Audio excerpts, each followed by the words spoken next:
La mosquée du Guélisso de Korogo, c'est le premier lieu de culte qui a accueilli ce vendredi les prières en la mémoire de Amadou Gon Coulibaly, décédé le 8 juillet 2020. Prières au deuxième jour des cérémonies de recueillement à l'ex-premier ministre organisées par le RHDP dont il était le président du directoire. Par leur présence massive à la mosquée, les cadres du parti veulent continuer de manifester leur attachement à celui qui a toujours été pour eux un exemple. Pour nous aujourd'hui, cet hommage, qui est donc la mise en œuvre de la voie tracée par le président Alassane Ouattara, représente pour nous des moments d'émotion, mais en même temps des souvenirs. Ça nous permet aussi de nous retrouver pour tracer les sillons de l'avenir, parce que les défis à relever sont nombreux. À partir donc de Korogo, nous sommes venus promettre à Amadou Gon que l'histoire qu'il a écrite avec le président Alassane Ouattara se poursuivra. La ferveur est totale pour vous dire à quel point Amadou nous manque. Amadou a été un grand homme, Amadou a été un homme de piété, un homme de fidélité, un homme d'une compétence exceptionnelle et nous continuons de le pleurer. D'un lieu de culte à un autre pour l'hommage à Amadou Gon Coulibaly, la cathédrale Saint-Jean-Baptiste de Korogo, qui pour la circonstance a réuni plusieurs fidèles, au nombre desquels des membres de la famille politique de l'ancien Premier ministre tombés à la tâche. Comme à la mosquée Guélisso de la dite ville, il s'agit pour le RHDP de prier pour le repos de son âme. C'est justement au nom du directeur exécutif du parti que le ministre Paulin-Claude Danhaut s'est félicité de la tenue de cette messe. En tant que maire de Korogo, c'est lui qui a pris en main l'organisation de la fête du Pallium de Monseigneur Marie-Daniel Dadier. Nous en sommes témoins. Et ses œuvres sont nombreuses pour rassembler les fils et les filles de Côte d'Ivoire. Nous sommes donc venus nous inspirer des valeurs qu'il a portées. Et nous sommes heureux d'être ici, dans cette église cathédrale Saint-Jean-Baptiste de Korogo, pour prier pour son repos éternel.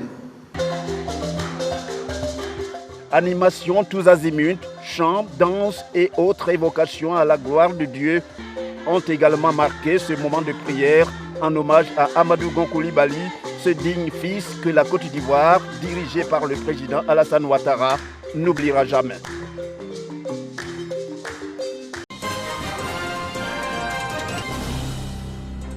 Pensionnaires des écoles de théâtre, de danse, de musique et des beaux-arts, tous réunis pour célébrer la rentrée artistique 2020-2021 de l'Institut national supérieur des arts et de l'action culturelle, INSAC.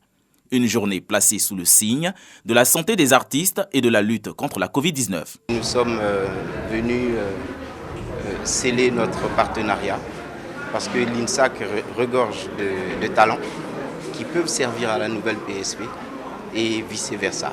Santé et esprit créatif. La célébration est l'occasion pour la direction et le ministère de tutelle de lancer les 5 chantiers internes de l'Institut qui sont entre autres les cours en ligne, l'homologation des diplômes et la mise en œuvre du processus qualité. À chaque rentrée académique, nous initions donc des réformes que nous présentons donc à tous nos collaborateurs. Nous nous sommes posé la question de savoir que devient un artiste dans une situation de crise sanitaire mondiale. Donc l'artiste a besoin d'un environnement paisible, d'un environnement sain pour la création, parce que la création exige à la fois que l'artiste soit en bonne santé. Nous saluons l'initiative du directeur général de l'Institut national supérieur de l'art et de l'action culturelle qui, à travers cette rentrée académique, permet de faire la promotion de son établissement et montrer aux populations ivoiriennes les différentes filières qui sont enseignées ici. L'Institut national supérieur des arts et de l'action culturelle, INSAC, compte à ce jour 5 écoles de formation et plus d'une dizaine de spécialités. Le paludisme et la malnutrition, deux pathologies aujourd'hui motivent de nombreuses consultations dans les structures sanitaires du pays. Pour réduire le taux de décès liés au paludisme et à la malnutrition, L'ONG Association Ivoirienne pour le Progrès, AIP, fait de ces deux maladies ses axes prioritaires d'intervention. Des interventions qui ont enregistré des effets positifs sur le terrain. Au niveau des effets sur le paludisme, nous voyons qu'avec la collaboration, l'interaction, nous sentons que le paludisme recule. Après une année difficile, marquée par la crise sanitaire à coronavirus, cette organisation non gouvernementale fait le bilan de ses activités. Notre rencontre aujourd'hui, c'est pour faire le bilan de nos actions durant toute cette année et d'évaluer un peu nos résultats, de voir un peu les problèmes et les difficultés que nous avons rencontrés, d'en tirer les leçons et de faire en sorte qu'en 2021, nous soyons beaucoup plus performants. Nous avons atteint pour le paludisme un peu plus de 90% de nos objectifs. Au niveau de la nutrition, nous avons eu un peu plus de difficultés parce que le démarrage du projet a coïncidé pour une bonne partie dans la période de la Covid. Les projets de lutte contre le paludisme et la malnutrition de l'ONG AIP sont mis en œuvre dans les régions de Gbeke, du Hambol, du Ourodougou et du Béré.